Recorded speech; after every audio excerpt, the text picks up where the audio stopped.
The Hearts of Gold podcast is brought to you by the Grow and Share Network, produced by Off the Walter Media. Welcome to Hearts of Gold. Today we have Anita with us. Hi, Anita. Hi. Can you tell us about your Girl Scout Gold Award project? I planted 20 trees near my riverfront in my hometown, Yorkville, Illinois, where I graduated. The lack of biodiversity near riverfronts is an issue that has affected many riverfront towns. The constant flow of water can cause erosion of the soil, which can lead to instability for the trees, and the water levels can fluctuate if the trees are not adapted to these conditions, and they may struggle to survive.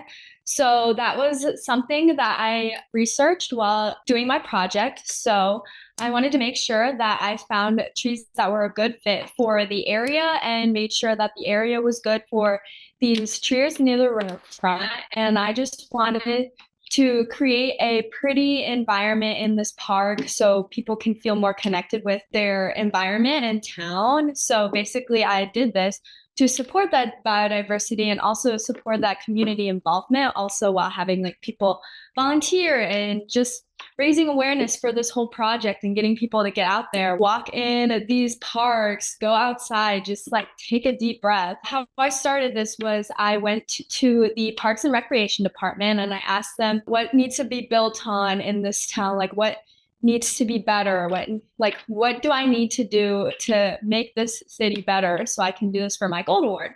And they gave me this awesome idea and I kind of just dove right into it and got into just the zone and started researching stuff. So I found 5 different tree species that we could plant there. And I got a team of volunteers to help plant those trees. Some were from my school, my dance team, my cross-country team. I got some from National Honor Society.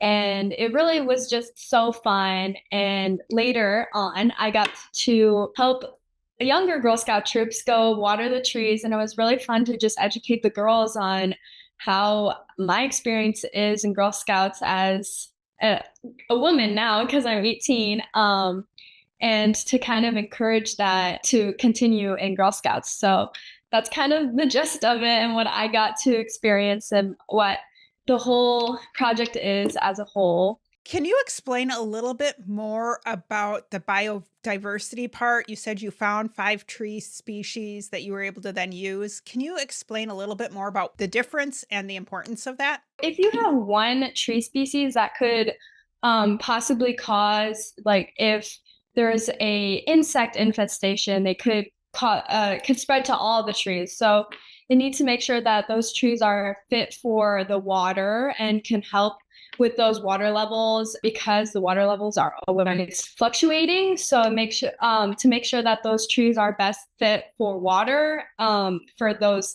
watered areas. Definitely my project advisor helped a lot with getting in contact with the nursery and researching those trees. So my job was to map out where the trees needed to be, and he just educated me on why those trees were best fit for there. So, and the environment, obviously, though. So those trees were native in Illinois. So, yeah. Who was your project advisor and how did you connect with them? My project advisor was Scott Sleezer. As I said before, how I reached out to the Parks and Recreation Department. He specialized in those town projects and stuff like that. And he kind of brought this up to me and said, hey, this is something we need help with. And I think you're a perfect fit. And I just kind of went along with that. And he helped me a lot. He obviously, like I said before, he helped me with finding the nursery. He provided a lot of the tools to help plant it and the soil. So he helped me find that connection actually get connected with the Parks and Recreation Department because he worked there. So he definitely was a big help. Having a project advisor who works at the Parks and Rec, as you said, I'm sure was a big help. Can you share some of your experiences with working with a town on a project like this and some of the, I'll say, red tape that you may have had to go through? Definitely with working with the Parks and Recreation Department and the city, all of those people are really busy. They have other things going on. So it definitely was kind of hard to get in contact with them and get conversations going and get these plans done. So that definitely was kind of a roadblock because this project when I first started it, it seemed like there was going to be no end because of everyone being so busy, schedules, like keeping up with emails and everything like that. So that was definitely a struggle I went through, but they helped me a lot with, especially with getting tools, finding the area and stuff like that. And they just had me kind of spread the awareness, get people to help, and get the project going, basically. What did you learn about communicating from this experience that you didn't know before and that you'll use later in life? I feel like with that communication, I also have to put in that time management.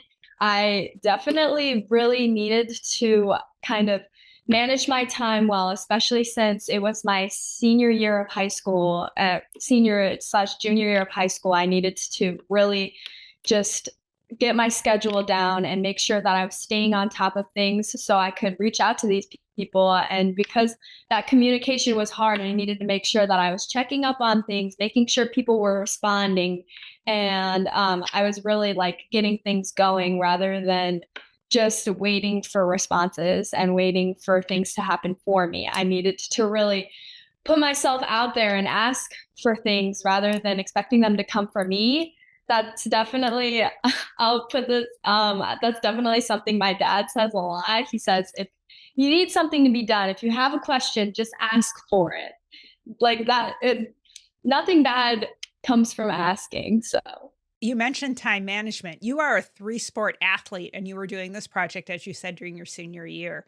How did you balance all of those things? I definitely was very busy. And it is just something where I make time for the things that I love. And I love running. I love dancing. I loved doing track. So thankfully the dance season and cross country season do intertwine, but I was able to balance both of those really well. And kind of another thing about communication, I need to talk to my coaches, make sure that I can do things. I can do my gold award, make sure I have time for that gold award. So it was basically school, whatever sport I was doing, and then working on the gold award and just repeating that. So definitely a lot. I needed to work on my time management. So that's something I learned big time about this project that helped me a lot. And it definitely will help me now in college. A bigger piece of time management that I often hear of from other Girl Scouts who have done nature related projects is Mother Nature and the seasons. How did that impact your project?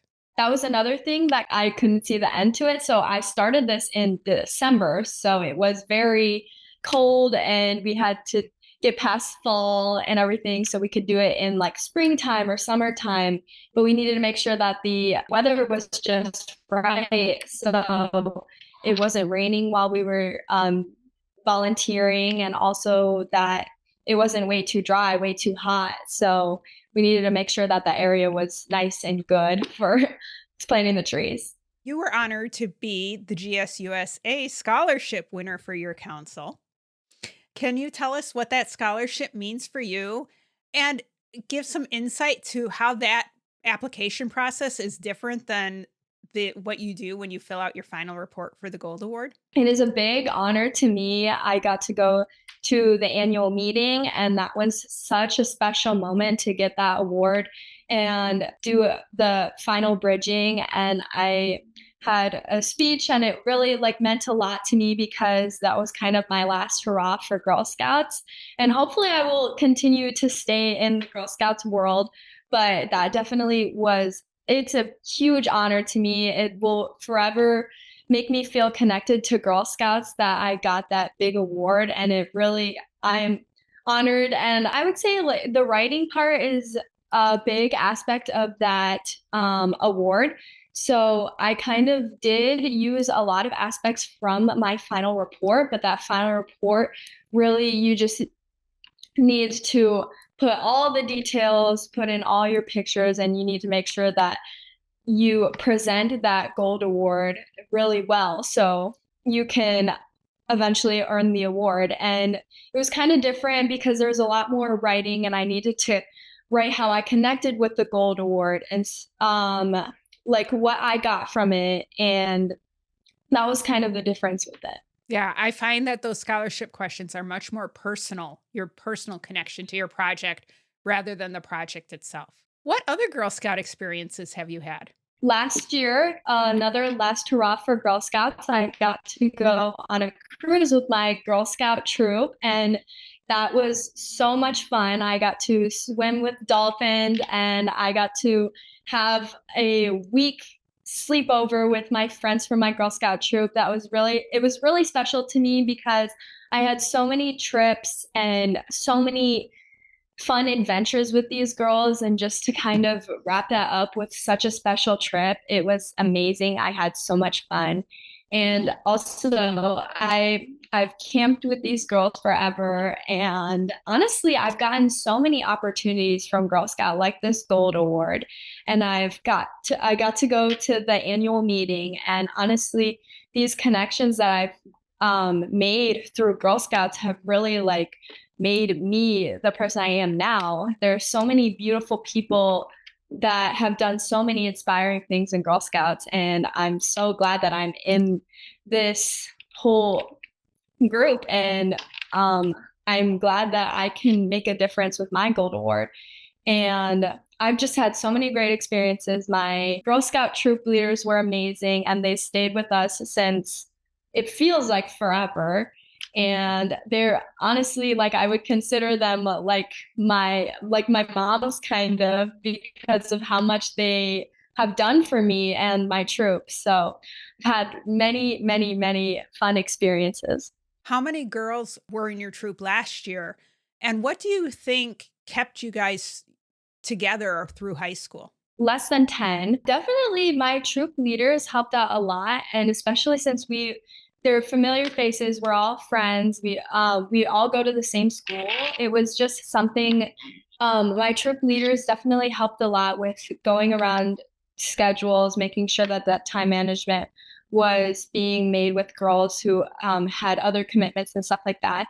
And definitely in high school, it was kind of hard for everyone to be there at the same meeting, but we made sure that we had enough meetings so a girl could go to at least once every 2 months, or so we could all just see each other's faces. And it wasn't something like I dreaded going to. It was something that I actually looked forward to because I love this group of girls so much. So it was just one of those things that, like, our friendship and how close we were and like our adventures and stuff like that are just keeping us together. And none of us wanted to leave going into high school because we wanted to continue that. What is in your future? Right now, I'm at the University of Illinois, Chicago, and I'm on the cross country and track team. So being a student athlete will definitely be really fun.